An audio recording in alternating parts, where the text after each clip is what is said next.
नमस्कार आप सभी को, कैसे हैं आप सब। उम्मीद करते हैं बढ़िया होंगे। स्वागत है आप सभी का आज की इस खास क्लास में।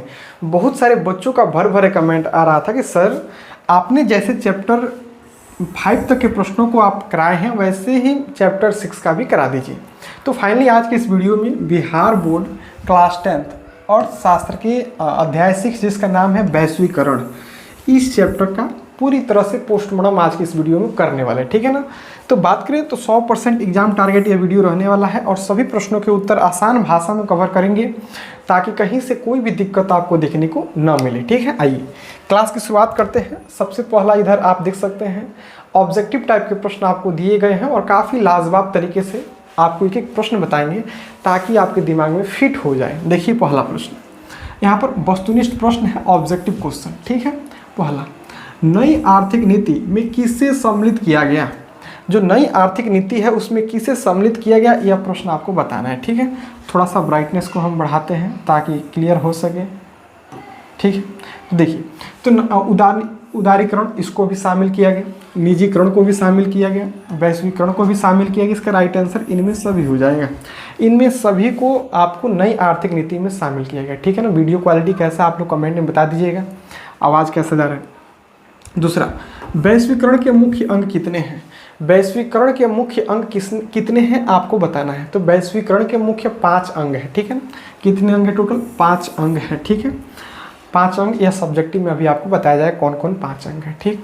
आगे, इनमें कौन बहुराष्ट्रीय कंपनी है। तो बहुराष्ट्रीय कंपनी सब है, सब के सब आपकी बहुराष्ट्रीय कंपनी हो जाएगा। फोर्ड मोटर्स बहुराष्ट्रीय कंपनी है, सैमसंग बहुराष्ट्रीय कंपनी है, कोका कोला बहुराष्ट्रीय है।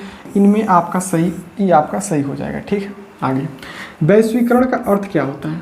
वैश्वीकरण का अर्थ आपको बताना, देखिए तो व्यापार, पूंजी, तकनीक, हस्तांतरण, सूचना प्रवाह द्वारा देश की अर्थव्यवस्था का विश्व अर्थव्यवस्था के साथ समन्वय हमारा वैश्वीकरण का अर्थ होता है। आपका ऑप्शन 20 सही हो जाएगा, ये आपके ऑप्शन में दिए गए, ठीक है ना। आगे 5 नंबर, पार्ले समूह के थम्स अप ब्रांड को किस बहुराष्ट्रीय कंपनी ने खरीद लिया। तो कोको कोला, कोको कोला बहुराष्ट्रीय कंपनी ने इसको खरीद लिया। आपका राइट आंसर ऑप्शन क हो जाएगा, कोको कोला। आ रहा है समझ में, कोई दिक्कत हो तो बोल दीजिएगा। 5 प्रश्न ऑब्जेक्टिव के हमने कवर कर लिए। आगे बढ़ेंगे तो आपका ऑब्जेक्टिव ही खत्म हो जाएगा। यहाँ से क्या है जी, ये कहाँ से चल गया है पहले से।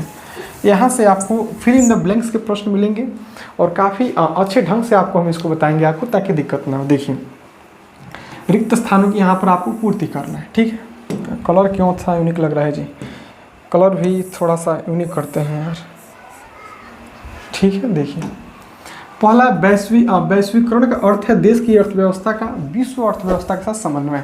जहाँ जहाँ आपको हल्का ग्रीन दिख रहा है वहीं पर आपका भरने वाला था, जिसको हम यहाँ पर हाईलाइट कर दिए हैं ताकि आप अच्छे ढंग से इसको समझ सकें।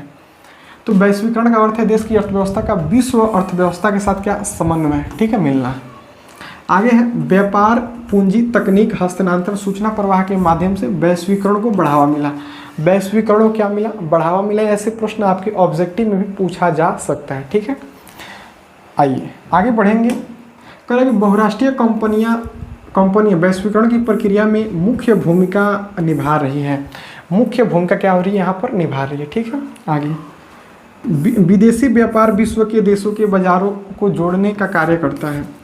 जो विदेशी व्यापार है वो विश्व के देशों को बाजार को जोड़ने का, विश्व के देशों के बाजारों को एक तरह से जोड़ने का काम करता है, ठीक है। आगे 5 नंबर प्रश्न है, WTO वर्ल्ड ट्रेड ऑर्गेनाइजेशन की स्थापना 1995 में की गई। 1995 ईस्वी में इसकी स्थापना की गई। 1995 ईस्वी में, करेक्ट आपका हो जाएगा। वर्ल्ड ट्रेड ऑर्गेनाइजेशन ये काफ़ी VVI है, परीक्षा में आ सकता है VVI, इसको हर हाल में कवर कर लीजिएगा। इम्पोर्टेंट है कि WTO वर्ल्ड ट्रेड ऑर्गेनाइजेशन की स्थापना कब हुई थी, कोई दिक्कत। तो टोटल 5 भरने वाले थे, सबको हमने कवर करिए। आगे बढ़ते हैं। इसमें आगे बढ़ेंगे तो यहाँ से आपके लघु उत्तरीय प्रश्न शुरू होंगे, जो आपके एग्जाम में बात करें तो 2 अंक के आएंगे। कितने अंक के, 2 अंक के प्रश्न आपके एग्जाम में देखने को मिलेंगे।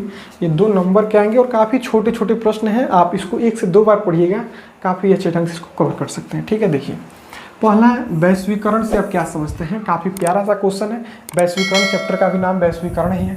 तो वैश्वीकरण से आप क्या समझते हैं आपको इसमें बताना। देखिए, वैश्वीकरण एक ऐसी प्रक्रिया है जिसमें दुनिया के देश आपस में व्यापार, पूंजी, तकनीक और संस्कृति के माध्यम से जुड़ते हैं और एक वैश्विक बाजार का निर्माण करते हैं। एक वैश्विक बाजार के यहाँ क्या करते हैं, निर्माण करते हैं। वैश्वीकरण एक ऐसी प्रक्रिया है जिसमें दुनिया के देश, दुनिया के अलग अलग देश आपस में व्यापार, पूंजी, तकनीक और संस्कृति के माध्यम से जुड़ते हैं और एक वैश्विक बाजार का निर्माण करते हैं, निर्माण होता है। आरएसएम जो वैश्वीकरण कहलाता है। आगे, बहुराष्ट्रीय कंपनी किसको कहते हैं? काफ़ी लाजवाब परिभाषा पूछा गया। बहुराष्ट्रीय कंपनी होता क्या है, इसके बारे में आपको बताना। देखिए, वह कंपनी जो एक से अधिक देशों में उत्पादन एवं व्यापार करती है उसे बहुराष्ट्रीय कंपनी एमएनसी कहते हैं। जैसे Coca Cola, Samsung, Tata, Reliance आदि, ये सभी हमारी बहुराष्ट्रीय कंपनी। वैसी कंपनियां जो एक से अधिक देशों में अपना व्यापार करती हैं उसे बहुराष्ट्रीय कंपनी कहते हैं। दिक्कत हो तो बोल दीजिएगा। चलिए, ये रहा 2 नंबर प्रश्न। आगे बढ़ते हैं। आगे पढ़ेंगे तो यहाँ से 3 नंबर प्रश्न को हमको देखेंगे। देखिए, विश्व व्यापार संगठन क्या है, यह कब से और क्यों स्थापित किया गया है? विश्व व्यापार संगठन ही WTO, ठीक है ना, WTO के बारे में यह कब और क्यों स्थापित किया गया इसके बारे में आपको बताना है। आइए देखते हैं इस प्रश्न को। कह रहे कि विश्व व्यापार संगठन WTO एक अंतर्राष्ट्रीय संस्था है जिसे 1 जनवरी 1995 को स्थापित किया गया। इसका उद्देश्य सभी देशों के बीच व्यापार को बढ़ावा देना और विवादों को हल करना था। क्योंकि बहुत बार ऐसा होता है कि जब देशों के बीच, 2 देशों के बीच व्यापार होता है तो उसमें कुछ विवाद भी आते हैं, कुछ झगड़ा टाइप का बन जाता है, ठीक है। तो मतलब उसको सुलझाने के लिए और व्यापार को बढ़ावा देने के लिए आपका विश्व व्यापार संगठन को क्या किया गया, बनाया गया 1 जनवरी 1995 को। 1 जनवरी 1995 को इसका स्थापना हुआ था। क्या हुआ था, आप कहिएगा सर? विश्व व्यापार को बढ़ाने के लिए और उसमें होने वाले विवादों को रोकने के लिए। दिक्कत है बोल दीजिएगा। सबके समझ में आवता ना? केहू के कौनो दिक्कत हुई तो बोल दी कि सर हमारा समझ में नहीं आवत, तो के फेन बताओ जी, ठीक बा। आगे, भारत में सन 1991 के आर्थिक सुधारों से आप क्या समझते हैं? भारत में सन 1991 के आर्थिक सुधारों से आप क्या समझते हैं, इसके बारे में बताना है, ठीक है। देखिए, 1991 में भारत सरकार ने उदारीकरण, निजीकरण और वैश्वीकरण को अपनाकर आर्थिक सुधार किए, जिससे विदेशी निवेश को बढ़ावा मिला और बाजार खुला। और बाजार क्या हो गया, खुल गया। बस नॉर्मल सा प्रश्न है, क्या दिक्कत है इसमें? आप लोग इसको यूँ बना दीजिएगा कि भारत में सन 1991 के आर्थिक सुधारों से आप क्या समझते हैं। तो 1991 में भारत सरकार ने उदारीकरण, निजीकरण और वैश्वीकरण को अपनाकर आर्थिक सुधार किए, जिससे विदेशी निवेश को बढ़ावा मिला और बाजार क्या हो गया, खुल गया। कोई दिक्कत? चलिए, ये रहा प्रश्न आपका, नॉर्मल सा प्रश्न है। आगे बढ़ेंगे तो एक प्यारा सा परिभाषा मिलेगा। उदारीकरण को परिभाषित करें। उदारीकरण क्या होता है, इसमें थोड़ा बहुत आपको लिखना है, ये लिख देते हैं। उदारीकरण का अर्थ है सरकार द्वारा व्यापार और उद्योगों पर लगाए गए प्रतिबंधों को हटाना, ताकि निजी और विदेशी कंपनियां अधिक स्वतंत्रता से कार्य कर सकें।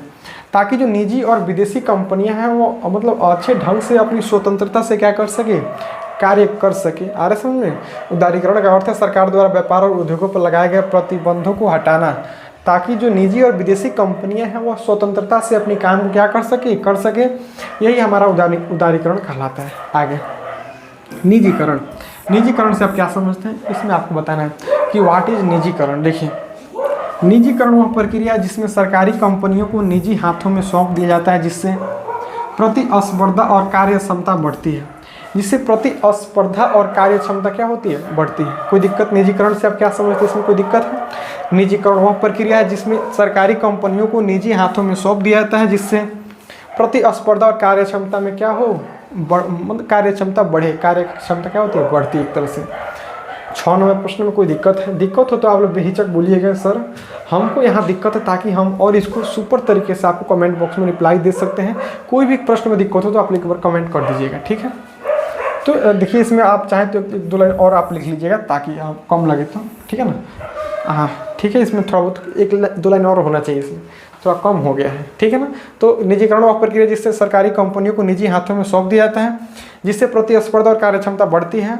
और निजीकरण होने के बाद यह जो जितना भी कंट्रोल होता है एक आदमी के जरिए होता है। निजी आदमी मतलब निजीकरण का मतलब एक निजी आदमी के हाथों में चला जाएगा। जो सरकारी कंपनियां हैं वह निजी हाथों, प्राइवेट लोगों के हाथ में चल जाएगा। इसका प्राइवेट तरीके से उसको कंट्रोल किया जाएगा, ठीक है ना। इसमें सरकार का हस्तक्षेप खत्म हो जाता है, क्योंकि सरकार ने सौंप दिया है उसको।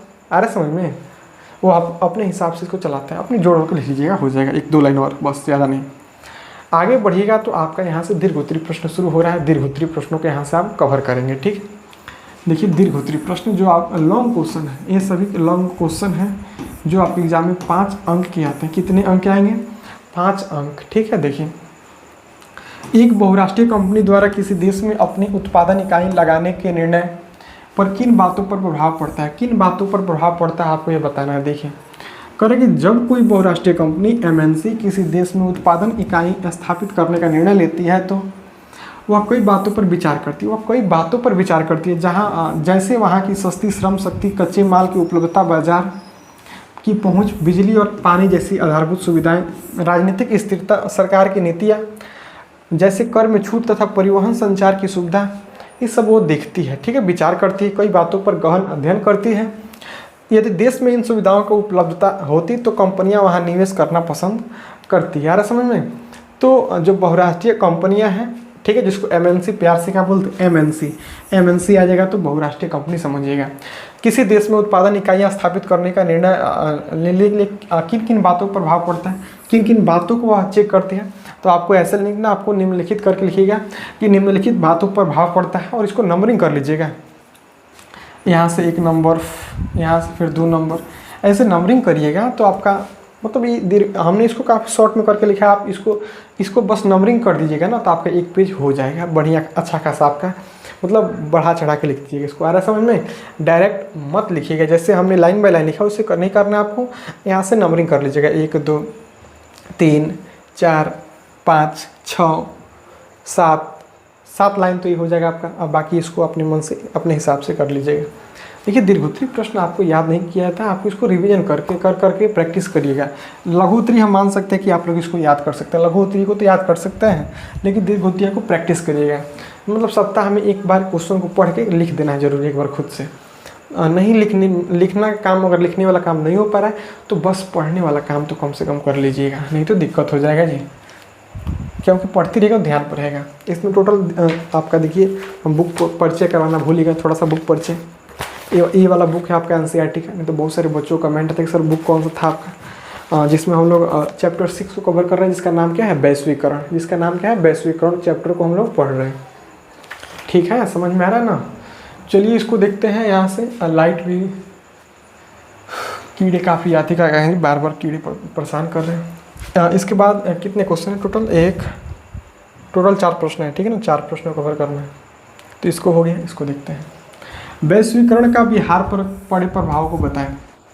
वैश्वीकरण का बिहार पर क्या क्या प्रभाव पड़ा इसके बारे में बताना। देखिए करेंगे, वैश्वीकरण का बिहार पर मिला जुला प्रभाव पड़ा है। मिला जुला, ठीक है, अच्छा खासा। शिक्षा और स्वास्थ्य जैसे क्षेत्रों में निजी निवेश बढ़ा है, वहीं बेरोजगारी भी बढ़ी है, बड़ी समस्या बनी है। राज्य में बाहरी निवेश कम आया है क्योंकि आधारभूत संरचनाएं कमजोर है। कुछ क्षेत्रों में जैसे खाद्य प्रसंस्करण, हस्तशिल्प और माइक्रो उद्योगों में अवसर बढ़े हैं, परंतु कुशल श्रमिकों का पलायन जारी है। कुल मिलाकर बिहार को वैश्वीकरण का उतना लाभ नहीं मिला जितना देश के अन्य विकसित राज्यों को। मतलब जैसे अन्य राज्यों को मिला वैसे बिहार पर कोई अच्छा मतलब लाभ नहीं मिला। ठीक है, लेकिन मिला जुला कर प्रभाव पड़ा है, थोड़ा बहुत अच्छा कह सकते हैं, थोड़ा बहुत प्रभाव पड़ा है, ना अच्छा ना खराब। क्योंकि बेरोजगारी की समस्या बढ़ी है, राज्य में बाहरी निवेश कम आया क्योंकि आधारभूत संरचना कमजोर है। बिहार की आधारभूत संरचना है वह कमजोर है। आज भी बिहार को कहें तो गरीबों का राज्य कहा जाता है, मजदूरों का राज्य कहा जाता है, मतलब अशिक्षा का राज्य, सबसे कम पढ़ा लिखा राज्य बिहार है। तो कैसे काम चलेगा बताइए? तो यहाँ पलायन जारी है, लगातार लोग दूसरे राज्य में काम करने जा रहे हैं। कुल मिलाकर बिहार को वैश्वीकरण को उतना लाभ नहीं मिला जितना देश के अन्य राज्यों को, विकसित राज्यों को मिला है। आ रहा समझ में? जैसे हम बता रहे हैं, इसको नोट करने का प्रयास करिएगा, लिखिएगा तभी जाके आप बेहतर कर सकते हैं, नहीं दिक्कत हो जाएगा। हम कह रहे हैं ना, आगे बढ़ते हैं। 3 नंबर, भारत में वैश्वीकरण के पक्ष में तर्क दें। भारत में वैश्वीकरण के पक्ष में आपको यहाँ पर तर्क देना है। ये तर्क देते हैं करें, भारत में वैश्वीकरण ने आर्थिक विकास को गति दी है। विदेशी कंपनियों के आने से रोजगार के अवसर बढ़े हैं, तकनीकी उन्नति हुई है, उपभोक्ताओं को सस्ते और अच्छे उत्पादन उपलब्ध हुए हैं, मोबाइल, इंटरनेट और संचार क्रांति का विस्तार हुआ, आयात निर्यात बढ़ने से विदेशी मुद्रा का भंडार मजबूत हुआ। विदेशी मुद्रा का भंडार क्या मजबूत हुआ है। शिक्षा, स्वास्थ्य और सेवा क्षेत्रों में सुधार हुआ है। कुल मिलाकर वैश्वीकरण ने भारतीय अर्थव्यवस्था को वैश्विक मंच पर प्रतिस्पर्धा बनाया है। आ रहा समझ में कि भारत ने वैश्वीकरण के पक्ष में तर्क देना है, कि वैश्वीकरण के बारे में क्या कुछ हुआ है भारत में उसके बारे में बताना है। तो आर्थिक विकास को गति कौन दिया है, तो वैश्वीकरण दिया है, ठीक है। विदेशी कंपनियों के आने से रोजगार के अवसर बढ़े हैं, तकनीकी में क्या हुई, उन्नति हुई है, उपभोक्ताओं को सस्ते और अच्छे उत्पाद उपलब्ध हुए हैं। मोबाइल, इंटरनेट और संचार क्रांति क्या हुआ है, विस्तार हुआ है। आयात निर्यात बढ़ने से विदेशी मुद्रा का भंडारण मजबूत हुआ है। शिक्षा, स्वास्थ्य और सेवा में सुधार हुआ है। कुल मिलाकर वैश्वीकरण ने भारतीय अर्थव्यवस्था को वैश्विक मंच पर प्रतिस्पर्धा बनाया है। कोई दिक्कत इसमें दिक्कत हो तो बोल दीजिएगा, ठीक है। आगे बढ़ते हैं। 4 नंबर लास्ट प्रश्न है, वैश्वीकरण का आम आदमी पर पड़े प्रभाव की चर्चा करें। वैश्वीकरण का आम आदमी पर क्या प्रभाव पड़ा है उसकी आपको चर्चा करना। देखिए, वैश्वीकरण से आम आदमी को अच्छे और सस्ते उत्पाद उपलब्ध हुए, खासकर इलेक्ट्रॉनिक, कपड़े और मोबाइल सेवाओं में। सेवा क्षेत्र में रोजगार के अवसर बढ़े हैं, लेकिन इससे किसानों और छोटे व्यापारियों को नुकसान भी हुआ, क्योंकि वे बड़ी कंपनियों से प्रतिस्पर्धा नहीं कर पा रहे हैं। मजदूरों की नौकरियां अस्थायी हो गई हैं, मजदूरों की नौकरियां नहीं मिल रही हैं। शहरी इलाकों में ज़्यादा लाभ ज़्यादा और ग्रामीण क्षेत्रों में कम हुआ। इस प्रकार आम आदमी को लाभ और हानि दोनों का सामना करना पड़ रहा है कि नौकरी मिल भी रहा है तो अस्थायी है, कब बेरोजगार हो जाएंगे कोनो पता नहीं है। तो लाभ भी है और हानि का सामना दोनों मिला जुला के करना पड़ रहा है। तो आम आदमी प्रभाव क्या पड़ा वैश्वीकरण का, तो अच्छा प्रभाव भी पड़ा है, खराब व्यापार भी पड़ा है, खराब प्रभाव भी पड़ा है। तो इसको अच्छे ढंग से स्क्रीनशॉट लेके आप लोग कवर कर लीजिएगा ताकि कोई दिक्कत देखने को ना मिले।